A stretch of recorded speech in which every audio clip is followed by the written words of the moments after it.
The headlines tonight: Euro MPs' new headsets play the sound of screaming women. Brian Ferry bath mat poisonous, say lab. And bouncing elephantiasis woman destroys central Portsmouth. Those are the headlines. Happy now?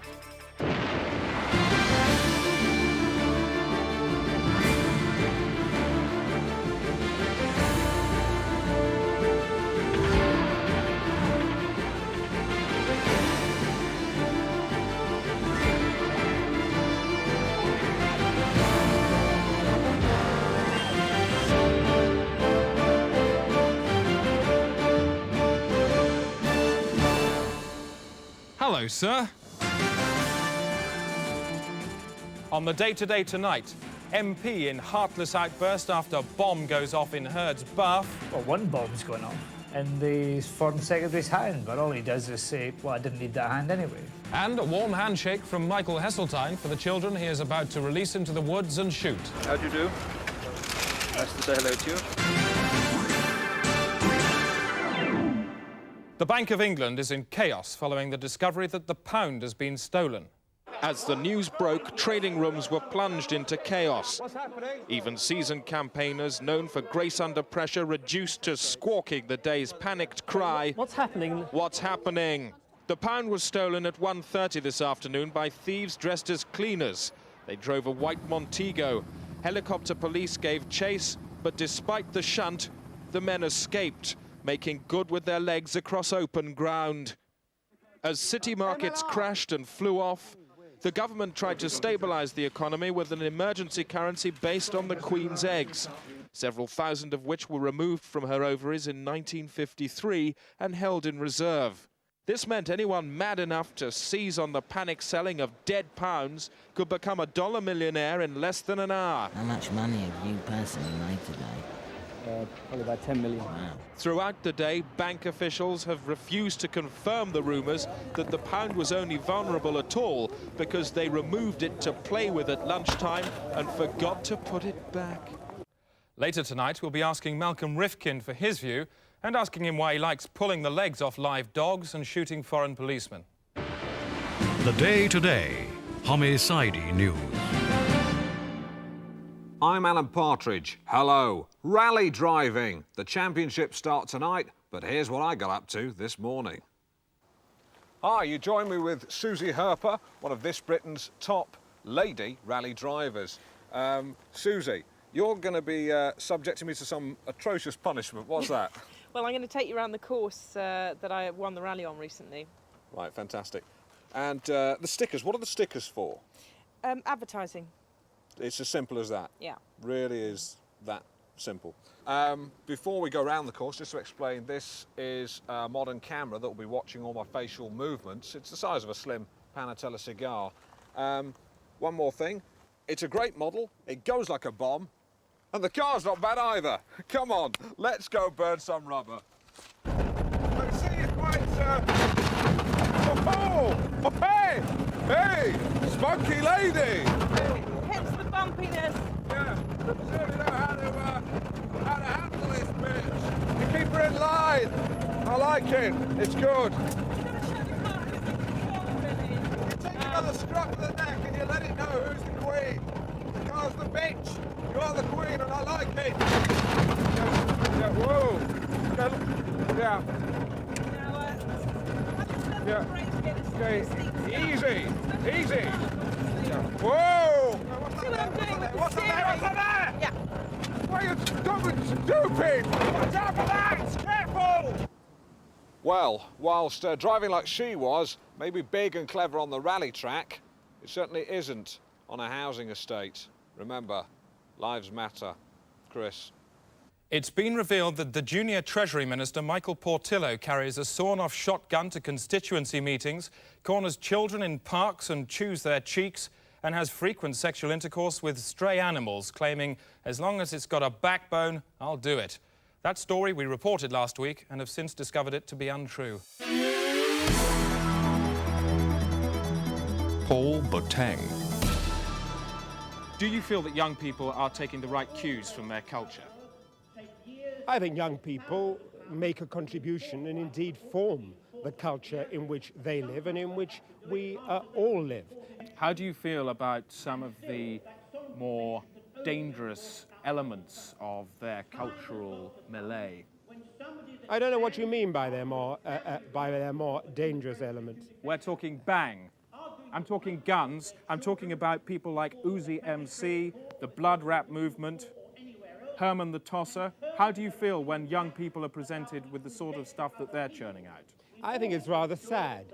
When somebody listens to Herman the Tosser? And I think that there are very many young people who are turned off by that violence, by that sexism, by that racism, and by that homophobia. Are you levelling all those accusations at Herman the Tosser?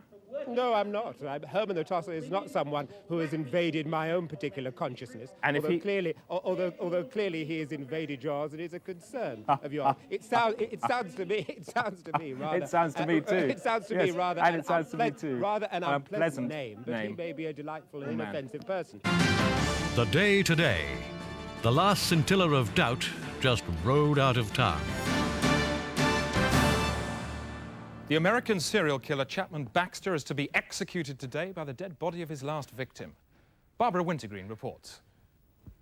Florida State Penitentiary and killer Chapman Baxter has dug deep into his past for tomorrow's execution ceremony. The best kind of justice would be if my last victim, Colin Acavito, could be dug up and he could kill me. At Oregon's Manomatronics Center, Dr. Travis Davely has been fleshing out Chapman's unusual carcass request. Do the arm movements once more. Coffin Boffin Travis has undertaken to manometrize Colin Acavito, the man who Baxter blasted in the past. He's even helping him to speak from the grave. There's three sample voices. The first one is a kind of generic voice. Justice. The second one is Martin Sheen. Justice. And the third one, it's my favorite, Louis Armstrong. All of America is electrified by this vigilante victim. He's appeared in a cavalcade of front covers and chat shows and has squeezed new life into fruit juice ads. Tangiest fruit juice you've ever tasted. Then there ain't no.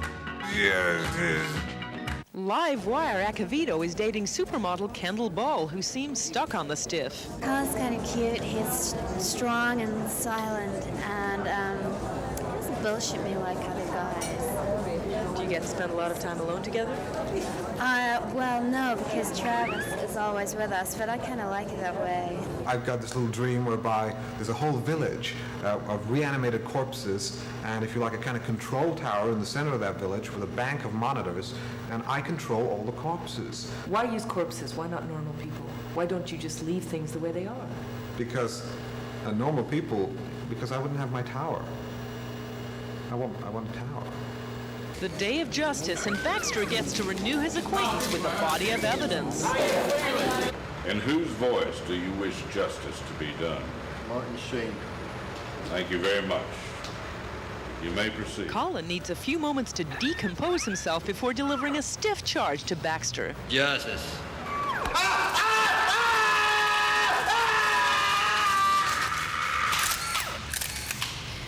So, as Chapman Baxter came here to bury his past, looks like his past has come to bury him. This is Barbara Wintergreen, CBN News at the Corpsecution, Florida State Penitentiary. BBC Mandarins are bleating again, this time because their new soap opera, The Bureau, has just plummeted out of the ratings. A BBC spokesman said, "Don't read too much into the fact that we're sending them out on tour to the regions on the back of a truck. It's not to drum up support, it's just standard policy for all programmes." Have a look, shall we?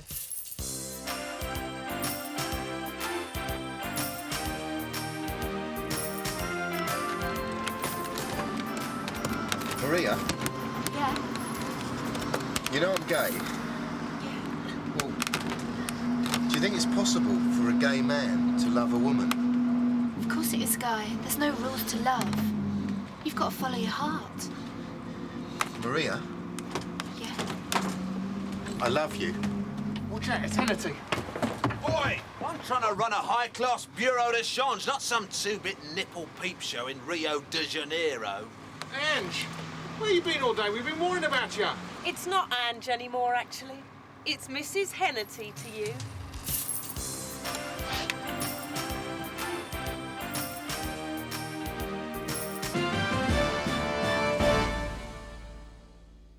cat meows, a horse neighs, a lion roars, a bird sings, a snake hisses, a human barks. Time now for business with Calately Sisters. Thanks, Chris. You do it! Get it now! No, you get it! It's over there! Arguments like that broke out on the international markets today when economic talks collapsed and Spain withdrew from the world and began trading with itself. The peseta burst open at 4. The pound was barely audible this morning. It rotted by 3.9 points against the dollar, and there was further bad news for coat developers Watney Heckbulb, who were ordered to cease trading because of bad burping. Chris. On now to the money markets and a quick look at the international finance arse. And there you can see the US and Japanese cheeks started off with a gap of 2.4, but increased trading forced the two together to form a unified arse at around lunchtime, which held for the rest of the day. In summary then, oh no, Chris? For a second night running, London's police are out in force clamping the homeless. The new measures have been in operation since Monday and are already proving successful. The clamps are bolted on to any homeless person found asleep or motionless after 9 p.m. at night. This is the time when London's street people start accumulating in doorways, many of them drunk and pissed up on booze. The clamps ensure that any homeless who has caused a blockage is forced to stay put when they wake up. They've probably been sick too. They are then prosecuted and punished. And reaction to the new measures has been strong. So far, we've spoken to Kim Wilde. Does it make you feel bad when they clamp homeless people on the Strand? When they clamp them? Yeah.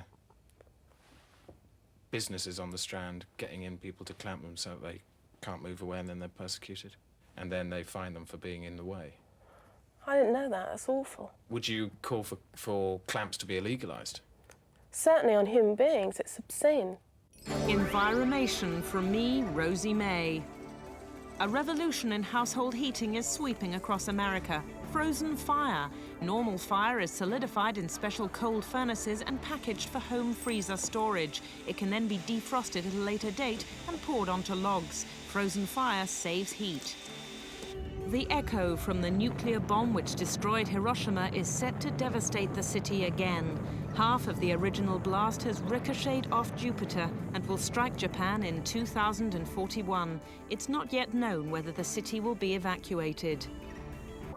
I'm Rosie May. Tread not on the forest leaves, for you tread on my face. Today is the anniversary of 1944. People did different things then and lived different lives. This day-to-day reminiscence package features contemporary memories and footage from a time when a 5-speed, 3-litre Ford Capri was the stuff of a madman's dreams. What was the food situation like in those days? Oh, it was dreadful. Of course it was dreadful. Sometimes we even had to eat bits of the house, bricks, and the mortar was tastier than the actual bricks because, I mean, after all, it had been mixed up once, and so you could mix it up again. We used to try to get it off other people's houses, of course, first, and houses that had been bombed and broken down. But sometimes you had to eat your own house, and it was better to find yourself without a house than without food. Electricity was very, very expensive, but you had to have a light of some kind, so we had perhaps, I don't know, we thought it was quite a good idea. You see, babies have such a lot of energy. They're always on the go. So we used to connect the house to a baby, and that used to keep the lights going. I don't remember much about 1945 because that was the year, that was my hibernation year. Can I have your name? Elwood Vickery. You'd go and get your ticket and find out when you had to hibernate, and then you'd be given just a few weeks to get yourself organised. And, you know, you knew you had to keep going. We got into a box and curled up, and you went to sleep. It was our bit of the war effort, really, to keep ourselves out of the way.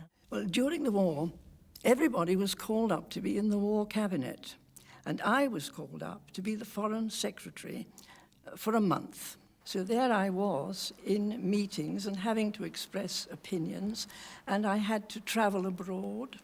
I went over to France, and I met the French foreign minister, and he was really quite impressed because my French really was rather good. So we had conversations with me understanding everything he said and answering him, but whether I answered him properly, I don't know.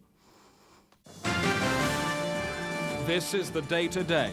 Still to come, controversy over new Treasury appointment. I'm sick to death of this. All I ever get, Treasury, Treasury, Treasury. That's all I ever hear. I'm sick of it. I've had enough. Just all of you, f*** off. And new anti-shoplifting measures for a B&Q store in Bracknell. If I catch anybody stealing anything from the shop, then I shoot him through the mouth with this.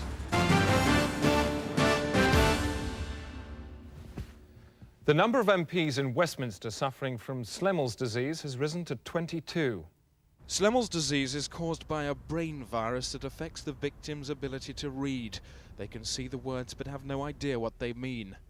Baroness Trumpington was the first to show signs 2 weeks ago. She may have caught it from a badger. Then John McGregor. The virus is highly infectious and lives in peppermints. This was the moment Peter Lilly realised he too was in trouble. Slemmel's also affects leg-eye coordination, causing victims to walk straight past places they intend to stop. So, could you... Hey! By last Friday, William Waldegrave had little control over his body. Teddy Taylor followed. And Jimmy Knapp severely. Most seriously of all, on Monday, John Patton showed unmistakable signs, failing to recognise familiar surroundings and objects. Clearly having no understanding of the day's briefs.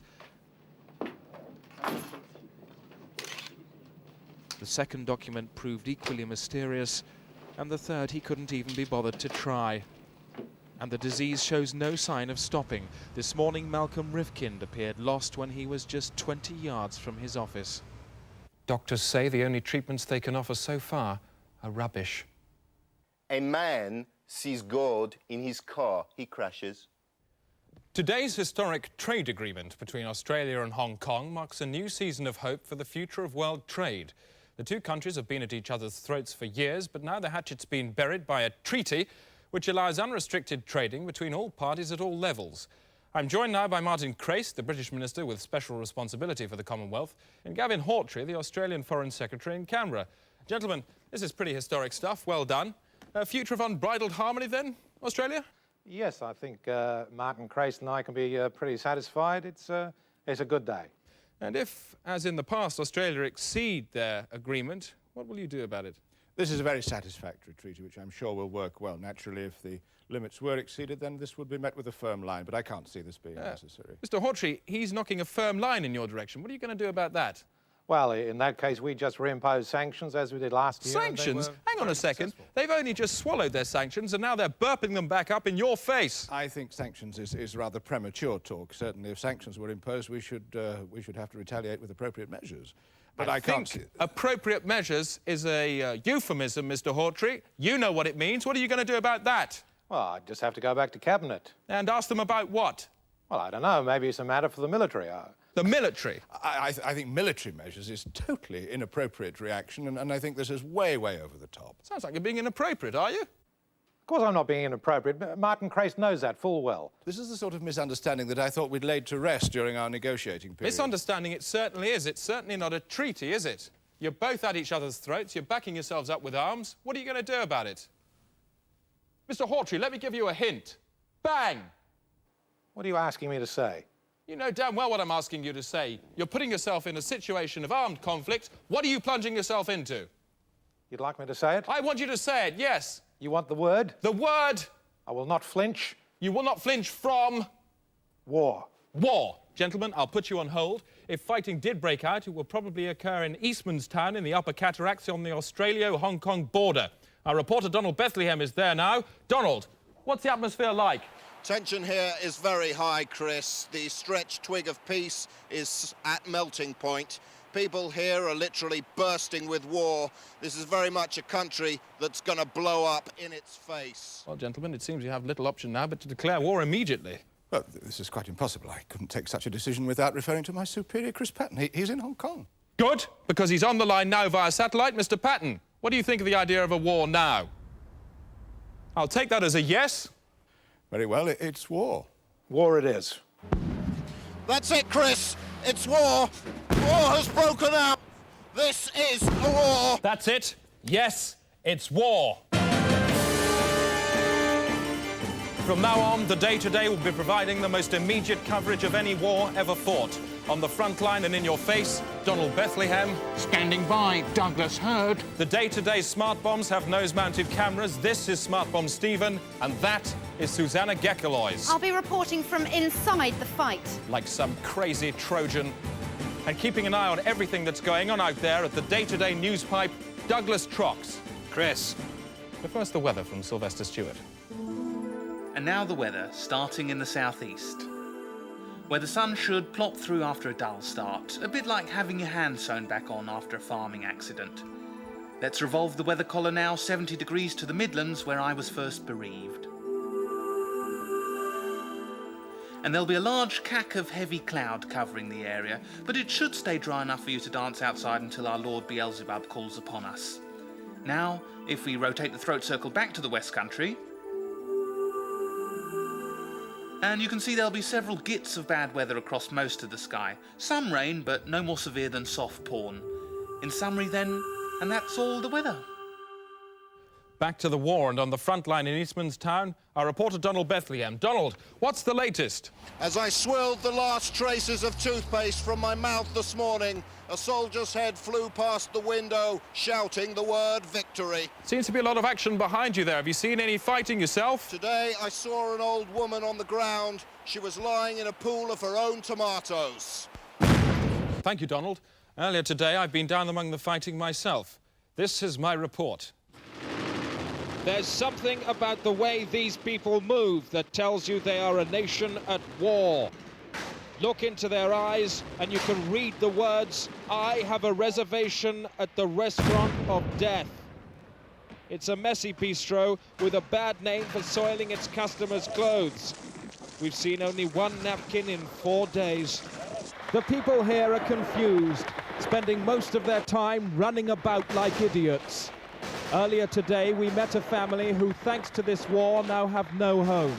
A war which they feel anyway has nothing to do with them. This is not our war.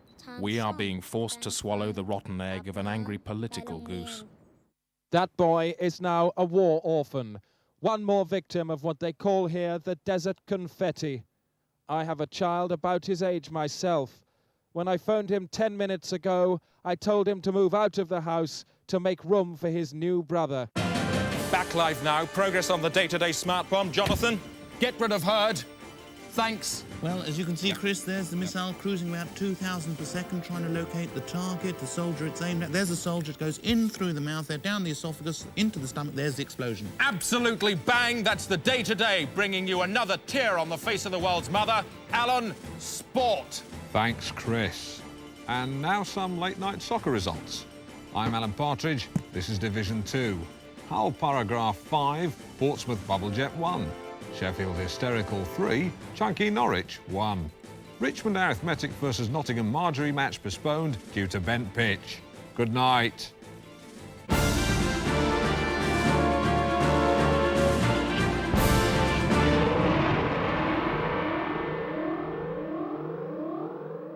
Susanna Gekelois has broken through to the front line. This is her contribution to history. This is the very heart of the conflict. The men here have been fighting non-stop for 3 days. We drove in at night, straight into the middle of a rocket battle. The air now is thick with what they call here the electric cornflakes. We're under strict instructions not to leave the vehicle, but to drive on through. With no cover, we ran across open space to a nearby house. We found an injured man. We did our best. There are always casualties in war. There was a family sheltering in the back room. We had no tongue in common, but through the universal language of mutual need, I knew she was saying, "Come, set your equipment up in our refuge. The world must see this mess." These brave people are now sleeping, but they know that tomorrow our aerials and transmitters could make this house a prime target.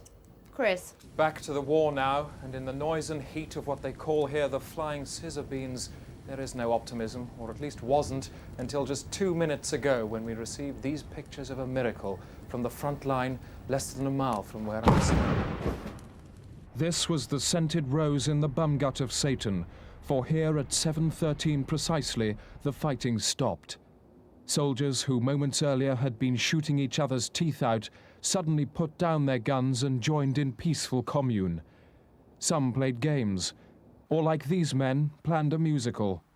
The reason for this outburst of calm lay inside a shed, for here the massed forces of two world powers were unified by nothing more than the distress of a cat stuck on a high shelf. No one knows how it got there, but these brave fighting men, moved by the simplicity of the animal's plight, decided to forget their differences and try to get it down. But even as the men celebrated, their heads were blown clean off. For somebody, nobody knows who, had filled the cat with nitroglycerin. The Day Today. News from telly to belly.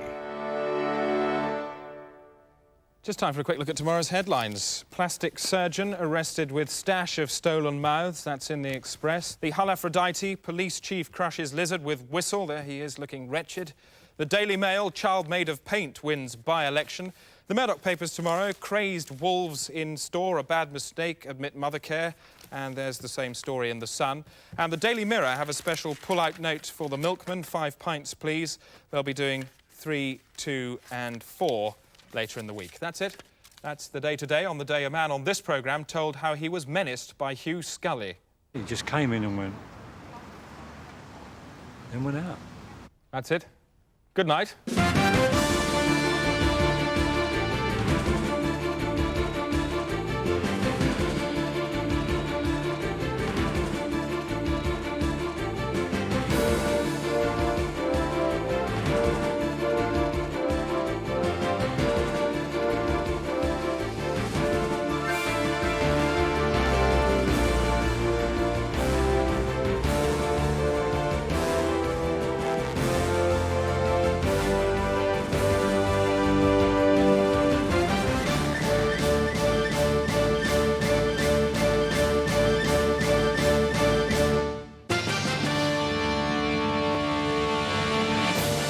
Available from now on commercial video.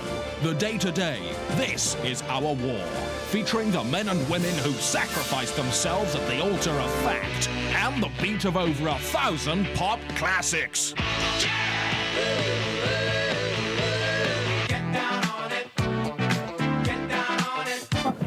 Dreadlock holiday. Dreadlock holiday. Clap, clap, clap, clap, clap, clap, clap. Don't be on a lady. You really got mail. You really got mail. Gotta stop sucking now. Gotta stop sucking now. Yeah, yeah. Stop, stop, stop, stop. I'm wishing on a star.